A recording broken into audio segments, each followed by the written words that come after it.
Assalamu alaikum. In this class, we are going to start with exercise 5.6. But before that, we just need to look at some worked examples to get a hold of the questions. So here we are going to further calculate some things with the help of fractions. Fractions can be really useful and can be really tricky as well when it comes to solve problems. For example, if it is 2 over 3, we can also write it as 2 multiplied by 1 over 3. That will make 2 will multiply over here. तो फिर वो दोबारा से 2 over 3 बन जाएगा. These are equivalent terms that are represented differently. So worked example 7, they are saying suppose that 2 over 5 of the students in a school are girls. If the school has 600 students, how many girls are there?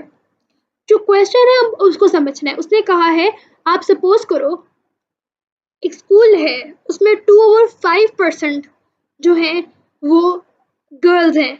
यानी अगर total school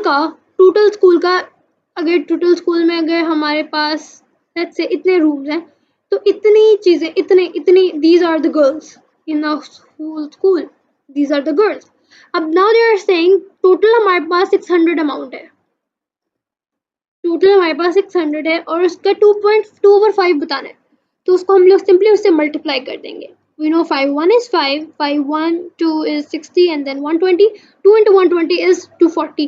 That means इतना pink element 240 girls है और ये बाकी सारे remaining जो है ये बॉयज है.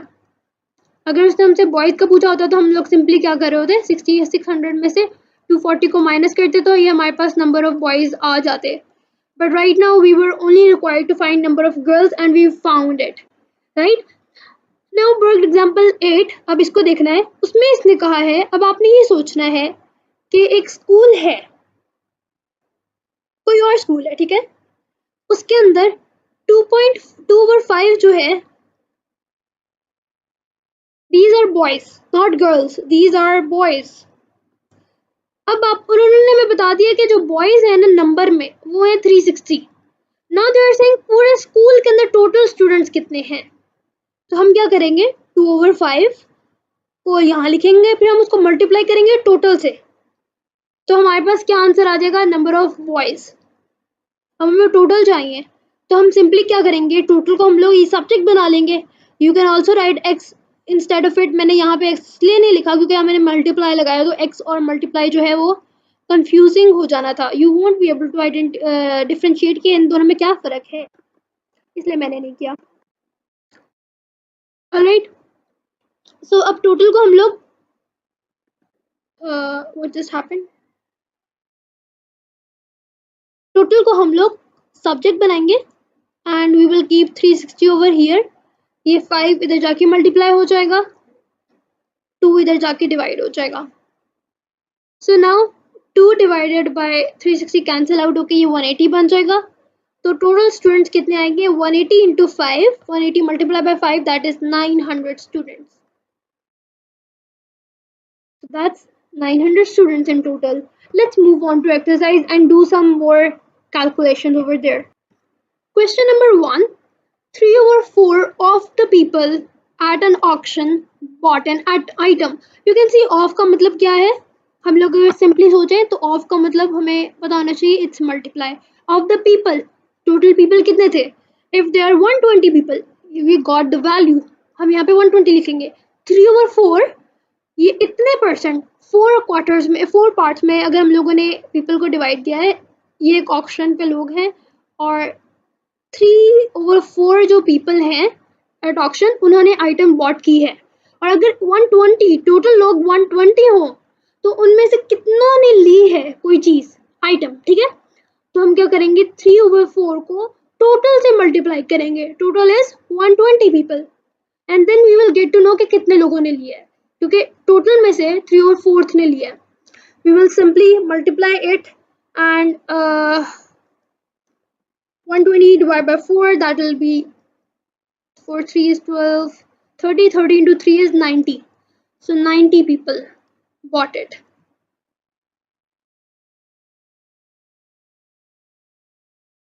Bought an item. You were just supposed to write 90 but I don't know why I wrote this whole line. right? On to question number 2, right? Question number 2 says an essay contains 420 sentences. 80 of these sentences contain typing errors. What fraction given it in its simplest form of the sentences contain error? अब हम लोगों ने क्या करना है, बहुत simple है.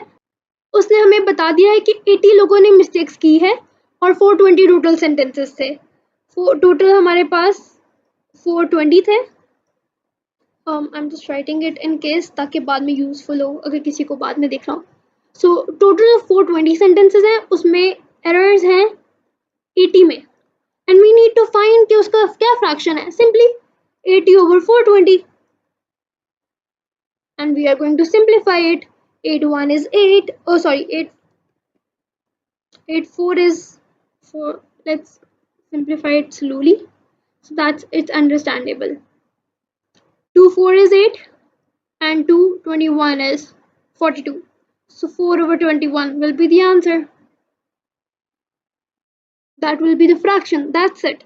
There were just, हमने उसने बताया था टाइपिंग एरर्स हैं और सेंटेंसेस हैं और हमने उसको डिवाइड कर दिया. Question number 3, 28 is 2 over 7 of which number? 28 is 2 over 7 of which number? यानी हमारे पास एक 2 over 7 of, अगर हम लोग इस क्वेश्चन को सिर्फ रीड करें तो इससे भी हमें काफ़ी कुछ समझ आएगी. 2 over 7 हो गया, ऑफ का मतलब मल्टीप्लाई, विच नंबर यानी ये question mark, like let's say question mark या मैं लिख लेते हैं.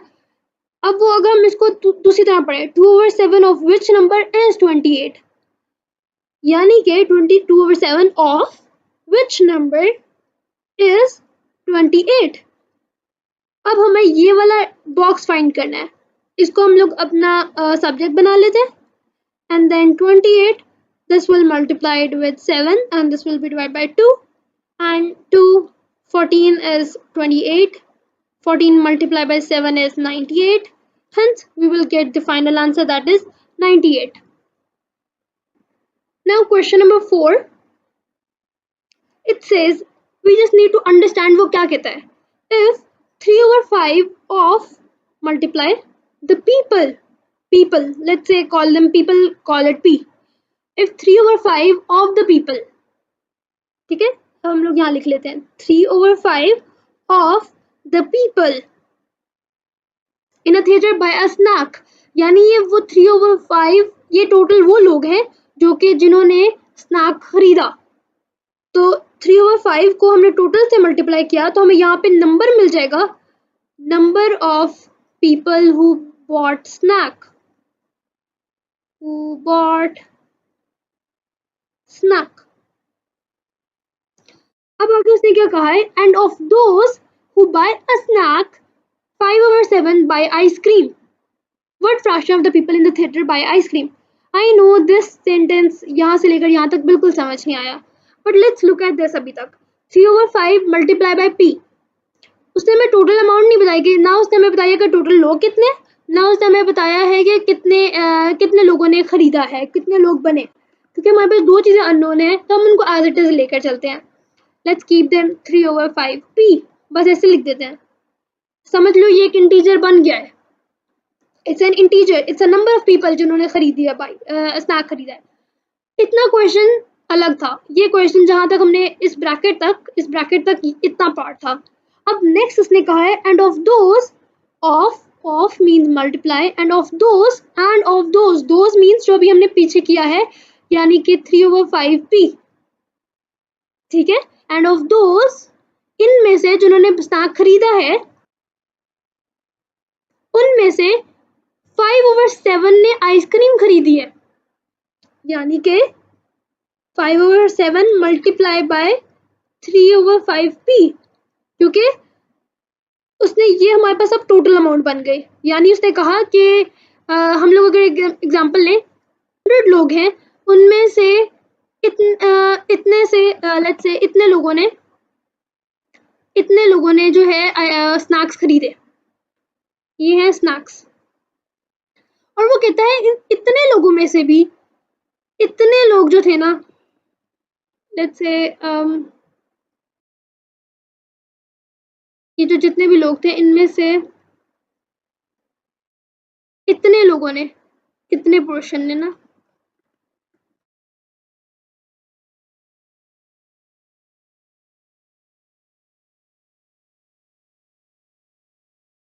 यस, इतने पोर्शन ने आइसक्रीम खरीदी। Ice cream is also snack. ये पूरा जो था डब्बा, ये सारा स्नैक था, और उनमें से इतने लोग जो मैंने हाईलाइट किया वो आइसक्रीम के थे।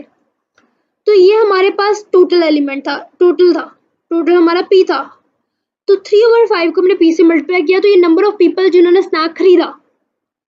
फिर 5/7 उतने लोगों में से, यानी अब हम लोग का डोमेन छोटा हो गया, अब हम लोगों ने इतने से पोर्शन को देखना ही नहीं है, अब सिर्फ इतना देख रहे हैं कि सब, अब समझो इन सब 3/5 पी ने खरीदा है स्नैक, उसका 5/7 जो है वो आइसक्रीम खरीदा है। तो अब उसका नंबर हमने बताना है कि कितने लोगों ने स्नैक में आइसक्रीम खाई है। What fraction of the people in the theater buy ice cream? कितने लोगों ने आइसक्रीम खरीदी है? तो अब ये फाइंड करना है। क्या करेंगे? 5 से कैंसिल हो जाएगा, 3 1s are 3, 3/7 is 7, और ये p साथ में आ जाएगा। बट क्योंकि उसने हमसे सिर्फ फ्रैक्शन मांगी है, उसने हमें नहीं कहा कि फुल आंसर दें, तो हम सिंपली उसको 3/7 आंसर दे देंगे, and that will be the solution for this question. Again I will री एक्सप्लेन। उसने कहा 3/5 of the total people in the theatre. Theatre में टोटल लोग हैं, हम इसको, मैं यहाँ पे 100 नहीं लिखती ताकि कंफ्यूजन ना पैदा हो, मैं इसको पी ही कह देती हूँ। एक थिएटर है, उसके अंदर पी लोग गए थे। अब उन पी लोगों के अंदर क्या हुआ कि 3/5% जो थी यहाँ सबकी, टोटल में 3/5% उतने लोगों ने स्नैक्स लिए। अब उतने लोगों ने स्नैक्स ले लिए। पहले ये बताओ, ये तो हमने बता दिया कि 3/5 इंटू पी हो गया आंसर, ये हमारा आंसर बन गया। इतने लोग हैं, नंबर ऑफ पीपल हैं जिन्होंने स्नैक खरीदा। फिर वो पूछता है कि अब बताओ उन जिन्होंने स्नैक खरीदा उसमें से 5/7 लोग थे जिन्होंने आइसक्रीम खरीदी। तो अब ये टोटल अमाउंट बन गई, तो ये टोटल अमाउंट है नंबर ऑफ पीपल जिन्होंने स्नैक खरीदा, ये परसेंटेज है। Now this is the number of people who bought ice cream in snack.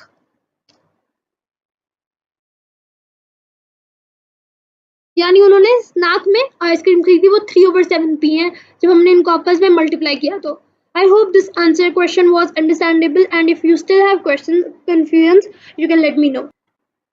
Now question number 5. Andrew, Bashir and Candy are trying to save money for a birthday party. If Andrew saves one of the 4 of the total needed, Bashir saves 2/5 and Candy saves 1/10, what fraction of the cost of the party is left to pay? Now this question is a little different than the ones we just did. इसके अंदर वो हमसे ये नहीं पूछ रहा कि आप हमें मुझे ये बताएं कि कितने लोग हैं जिन्होंने कितना खरीदा या कितना नहीं किया।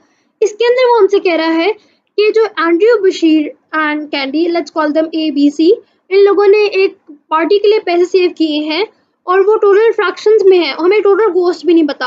अब वो बस ये पूछ रहे हैं हमसे कितना रह गया लेफ्ट के पार्टी में पे करने के लिए। तो हम लोग क्या करेंगे, सिंपली एंड्रयू का, बशीर का और कैंडी का जो उन्होंने सेव किया उनको ऐड कर लेंगे। उनको ऐड करके जो हमारे पास वैल्यू आएगी वो हमारे पास वो वैल्यू होगी जो उन्होंने सेव कर लिया। ठीक है, let's find that first. So firstly we have to make it a common denominator. Let's make all of it 20. 5/1 will be 5, 5/4 will be 20, 4/2 will be 8, 5/4 will be 20, 2/1 will be 2, and then 10, 20. So 5 plus 8 plus 2, that will be 15/20. And let's simplify it. 15 divided by 5 will be 3. 15 divided 5 divided by 4. 5 multiplied by 4 will be 20. 5 multiplied by 3 will be 15. So it will be 3/4. अब ये 3/4 क्या है?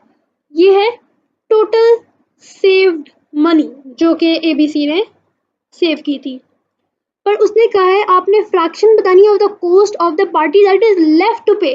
यानी total में से, total हमें नहीं पता, टोटल में से कितने पैसे रह गए हैं।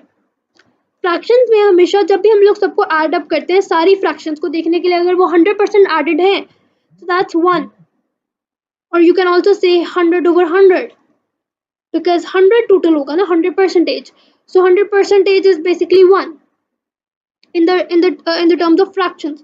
So 1 में से हम लोग यानी टोटल में से 3 over 4 को जब डिवाइड माइनस करेंगे we will get the value जो कि रह गई है पे करने वाली, that will be 1 minus 3 over 4, और हम लोग उसको कैसे करेंगे, हम लोग इसको पहले एलसीएम ले लेते हैं ना,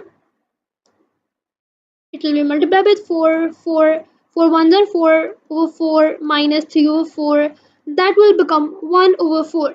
So the money that is left to pay is 1 over 4, and that's it. That's the answer to the question number 5. Okay, for question number 6, Joseph needs 6 1 over 2 cups of cooked rice for a recipe of nasi goreng. So let's say Joseph को कितना चाहिए, he wants to make 6 1 over 2 cups of cooked rice. Let's call them C.R. ठीक है, cooked rice. अब उसके पास है, अगर वो 2 cups of uncooked rice use करता है, 2 cups of uncooked rice with 2.5 cups of water, तो वो कितने राइस बनाता है, 4 1 over 3 cups of cooked rice बनता है. How many cups of uncooked rice does Joseph need for his recipe?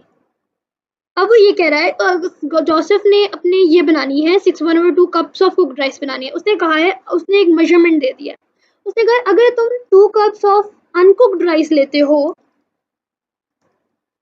और साथ में 2.5 cups of water लेते हो, तो फिर तुम्हारे पास 4 1 over 3 cups of राइस बन जाएंगे, कुक्ड राइस बन जाएंगे. और अब वो कहता है कि अब उसने बताना है कि उसको कितने कप्स ऑफ अनकुक्ड राइस लेना पड़े और कितने कप्स ऑफ वाटर वो ले कि जो उसकी रिक्वायरमेंट है 6 1 over 2 cups of cooked rice उसके बन जाए. ये अब उसकी क्वेश्चन है हमसे. अब हम लोग उसके लिए क्या करेंगे, बिल्कुल सिंपल है, जैसे हम लोग यूनिटरी मेथड सॉल्व करते थे, हम यूनिटरी मेथड से इसको सॉल्व करेंगे. क्या करेंगे, हमें पता चल गया है कि हम लोग पहले अब इसको रिमूव कर देती हूँ मैं यहाँ से, क्योंकि हमें समझ आ गई कि हमें ये चीज़ें चाहिए. मैं फिर भी एक तो छोटा सा मेंशन कर देती हूँ, 2 cups of uncooked rice plus 2.5 cups of water will make 4 1 over 3 cups of cooked rice. अच्छा, अगर मैं 4 1 over 3 की जगह लिख दूं 3 4 is 12, 12 plus 1 is 13 over 3. इसकी जगह अगर मैं लिख दूं 13 over 3 और 2 1 over 2 की जगह मैं लिख दूं 2 the 4 4 plus 1 5 5 over 2 और 6 1 over 2 की जगह मैं लिख लेती हूँ 2 6 is 12, 12 plus 1 is 13, 13 over 2. इससे बहुत इजी हो जाएगा मुझे चीज़ों को देखना, तो हम लोग इसको चेंज कर लेते हैं. 2 1 over 2 की जगह हम लिख लेते हैं 5 over 2. Cooked rice 6 over cooked rice जो है 4 1 over 3 की जगह हम लिख लेते हैं 13 over 3. 6 1 over 2 की जगह हम लोग लिख लेते हैं 13 over 2. यानी इतने कप्स उसने बनाने, इतनी ये रिक्वायरमेंट, ये उसको रिक्वायरमेंट है, ये उसने बनाने, ये उसकी रिक्वायरमेंट्स हैं, ये उसको एक कह लो एक आइडिया मिल गया कि इतनी चीज़ें लगेंगी तो ये इतना बनेगा. तो हम क्या करेंगे, अब हमारे पास हमें कितना पानी चाहिए, कितना अनकुक्ड राइस चाहिए ताकि हमारे पास आंसर आए. तो इसके लिए क्या करेंगे, सबसे पहले देखते हैं. Now we are going to write 2 cups of, instead of cups मैं यहाँ पे सिर्फ CR लिख देती हूँ.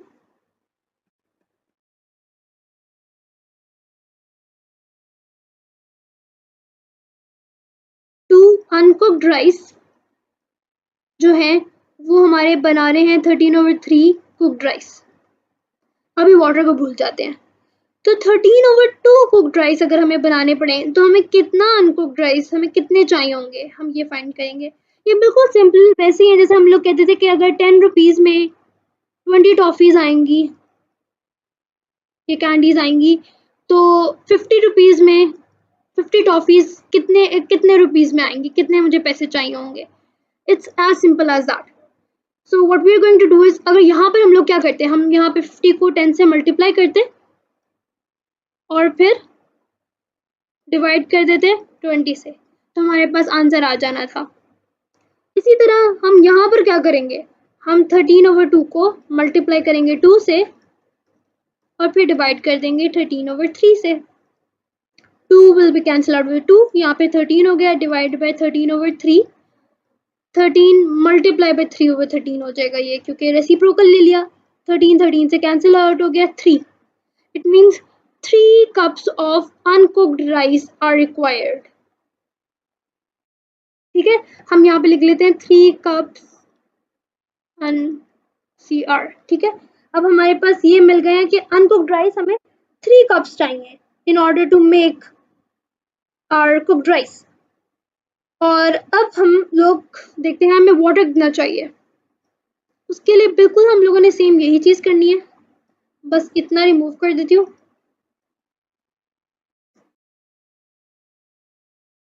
हमारे पास 13/3 कप्स हैं, वो सॉरी 5/2 कप्स हैं.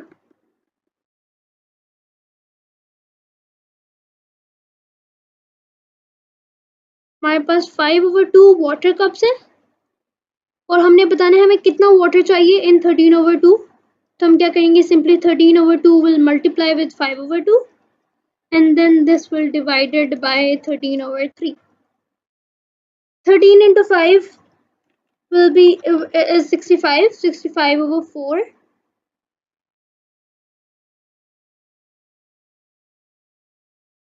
वो 4 मल्टीप्लाई बाय ये रेसिप्रोकेट हो जाएगा 3/13. सो 65 जो है वो 13 से डिवाइड होता है. 1 is 13, 5 is 65, तो 5 3 is 15 divided by 4. अब 15/4 जो, क्योंकि हमारे पास एक मिक्स इम्प्रॉपर नंबर है तो हम इसको मिक्स फॉर्म में कन्वर्ट कर लेते हैं. 4 is 16 होता है, तो 4 3 is 12. 15 minus 2 is 3. So the answer will be 3/4 cups of water.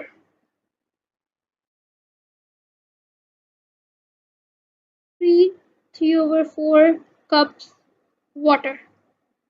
यानी अगर वो 3 cups of uncooked rice और 3/4 cups of water यूज करेगा तो उसके पास 13/2 cups of cooked rice बन जाएंगे. So that's it. That was the question and that's how we will solve it. I hope this was understandable. If there is still confusion, you can let me know in the comments. And exercise 5.6 is finished over here.